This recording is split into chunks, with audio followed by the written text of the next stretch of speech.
Hola, ¿qué tal amigos de La Orilla del Miedo? El día de hoy traemos para ustedes la historia de un joven que ya no regresaría al lugar donde trabajó después de una experiencia que lo marcaría para toda la vida. Aquí inicia La Orilla del Miedo, donde tus historias hayan vida.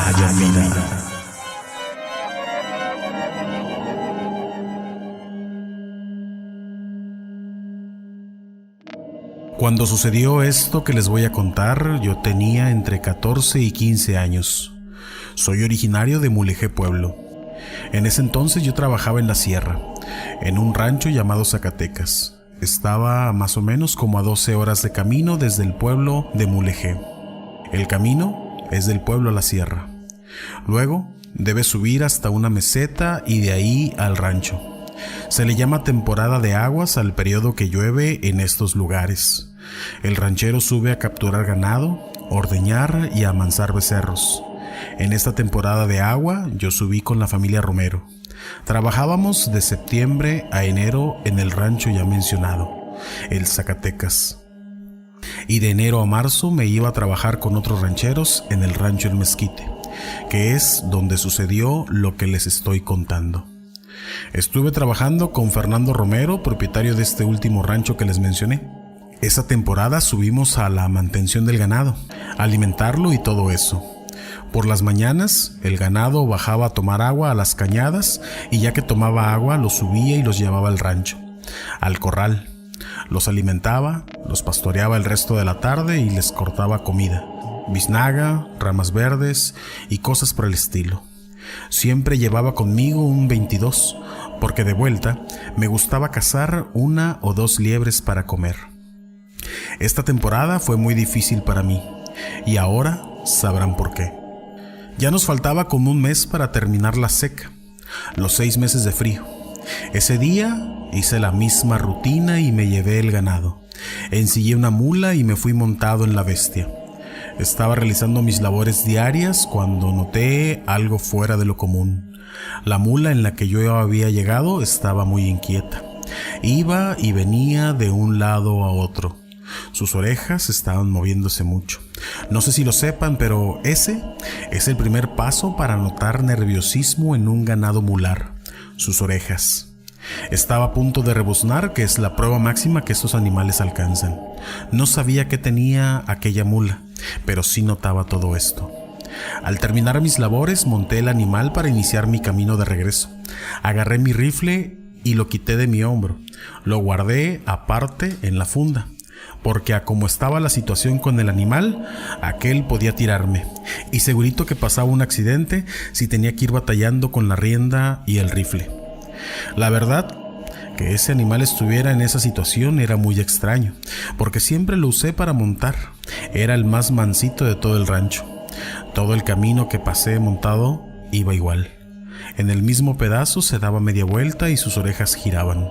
Si tuviera que describir el modo en que la mula estaba, diría que todos sus sentidos estaban alerta, como si mirara o sintiera algo.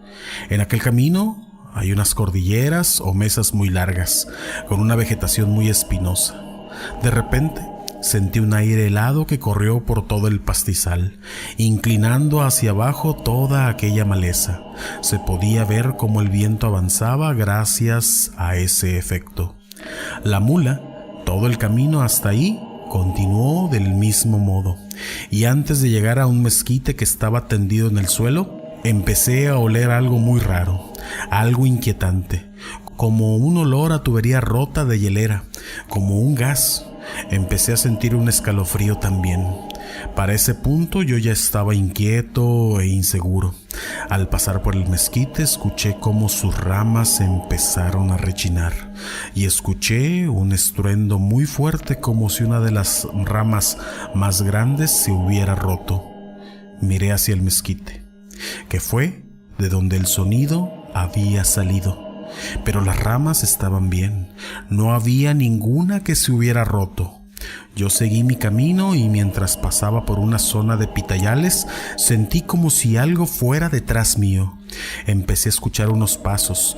Por estar atento a esto, no me di cuenta, pero la mula dio 2 o 3 saltos y yo acabé tirado en el suelo. La bestia salió corriendo rumbo al rancho. En ese momento, el miedo ya me estaba ganando. Esto, aunque parezca raro, no lo es. Soy una persona acostumbrada desde muy pequeña a andar en los montes solo, de noche, sin luz, sin lámparas. Así que el miedo que sentía era irracional. Pensé que quizá fuera por estar batallando con aquella mula, pero esta ya se había ido. No había ya razón para tener miedo. Seguí sintiendo y escuchando los cascos de un animal detrás mío. Seguí avanzando por el monte y llegué a una meseta pedregosa que hay por ese camino. Entonces sentí que me agarraban el hombro y una parte del antebrazo. Sentí como si algo me hubiera agarrado de esos 2 puntos y me jalaran hacia un lado. En ese entonces lo que hice fue correr. Puede que no hubiera sido lo mejor, pero eso fue lo primero que se me ocurrió y eso fue lo que hice. Sentía claramente cómo algo iba detrás de mí. Volteaba desesperado, pero no miraba nada ni nadie. Entonces, ese viento que antes escuché en el pastizal volvió. Empezó a hacerse presente por ratos. Mientras yo corría, lo escuchaba de un lado a otro. De repente, que me alcanzaba y luego se iba y volvía. La verdad, ya iba corriendo en pánico. Esa sensación de sentir que alguien viene detrás tuyo y no ver nada, no sabría describir si fue desesperación o miedo o las dos, pero sentí una inseguridad que no podía controlar. Empecé a perder el aliento y a hiperventilar. Cuando pasé un arroyo, no sé qué pasó. Algo cambió de golpe y sentí una paz tremenda. Me sentí seguro y caí en cuenta de que no había motivo para correr. Ya con la seguridad entendí que parecía que mi mente me estaba jugando una broma pesada. Así que me relajé. Seguí caminando. Agarré aire. Crucé por un rancho muy viejo que se llama El Corral de en Medio. Es un rancho que está en ruinas, pero al llegar a este lugar, de nuevo sentí algo. Alguien detrás mío me susurró algo, o me echó el aliento, o me sopló. No sabría explicar qué fue lo que sucedió. Fue del lado derecho, justo entre la oreja y la nuca. Sentí cómo ese aliento me quemó. El miedo regresó inmediatamente. Me faltaban unos 2 kilómetros para llegar al rancho donde yo me quedaba, allá con don Fernando y doña Queta, pero la sensación de terror ya se había multiplicado. Era más que antes. Sentí como si mi espíritu lo fuera perdiendo. Así que corrí lo más rápido que pude. No sé por qué, pero en ese tramo algo me hizo pensar en el rifle y recordé que lo había dejado tirado en algún punto de lo que ya había recorrido. Cuando faltaban algunos metros para llegar al rancho, me acordé que las paredes estaban hechas de piedra y barro, que por dentro del rancho tendrían unos 3 metros de alto, pero por fuera, por motivos de deslave del cerro, tendrían 1,5 metros más o menos. En la desesperación, por ahí salí volando. Di un brinco y aterricé dentro del rancho. A como pude me levanté y seguí corriendo hacia la casa. Me metí abajo de la mesa de la cocina. Don Fernando me vio entrar de esa manera y le pidió a doña Queta, su esposa, que le trajera el arma, pensando que algo venía persiguiéndome. Para ese entonces ya les había contado a ustedes que estaba oscuro. Corrí como 4 kilómetros en completa oscuridad, apenas, y miraba la vereda. Yo venía avanzando prácticamente al tanteo. Don Fernando salió, echó la luz al monte e hizo 3 tiros al aire para ahuyentar el animal que él pensó que me venía siguiendo. Se volteó con su esposa y le dice: «Hazle un té a este chamaco, no puede ni respirar, viene muy mal». Me dijeron que venía morado y con la lengua sangrando de venirme mordiendo. En ese entonces recuerdo que esa noche la pasé muy mal. Tuve muchos problemas para dormir, pero sí recuerdo que en el cuarto donde yo dormía estaba a unos 15 metros de la casa. Las paredes eran de metate y en la noche escuchaba una respiración como de un animal muy enojado y que algo rascaba las paredes. Lo escuchaba caminar por fuera de mi habitación, como si yo fuera una presa, y como si eso me estuviera vigilando o queriendo meterse. Al día siguiente me desperté como a las 12 del día. Algo que es raro porque en esos ranchos uno se levanta muy temprano a trabajar. Ni queriendo te quedas tanto tiempo dormido. La costumbre es canija. Me desperté con un dolor de pecho y batallando para respirar. Se me acercó don Fernando y me preguntó que si cómo estaba. Le comenté que me sentía mejor y me dijo que me cambiara y que saliera porque tenía que hablar conmigo. Me puse mi calzado y salí. Ahí estaba doña Queta y don Fernando. Me preguntaron ahora sí que si qué me había pasado. Batallé mucho para empezar a contarles. Las palabras no salían. Pero él mismo me dijo: ya sé qué te pasó, chamaco. Yo te voy a decir si eso fue o no. Y así, él mismo me describió todo lo que me pasó. Muy asombrado de cómo podía él saberlo, le confirmé todo lo que me contó. Lo platicó como si él hubiera sido yo la noche anterior. Me dijo que ya no podíamos estar más en aquel lugar, que ya me habían ubicado. Cuando mencionó esto, sentí como la piel se me puso de gallina. Después me explicó algo que yo no me acordaba. Faltaba un mes aún para el final de la temporada, pero también me dijo que no importaba, que él prefería que el ganado que se fuera a morir lo hiciera, pero no quería estar en aquel rancho hasta dentro de un buen rato. Me dijo que siempre que volviera a pasar por ahí, eso me iba a seguir y me volvería a espantar. Me explicó que conmigo eran 3 ya las personas que habían pasado por la misma experiencia en el mismo lugar. La primera que le pasó fue precisamente don Fernando. Él me explicó que le había contado a su padre lo sucedido y que no le había creído.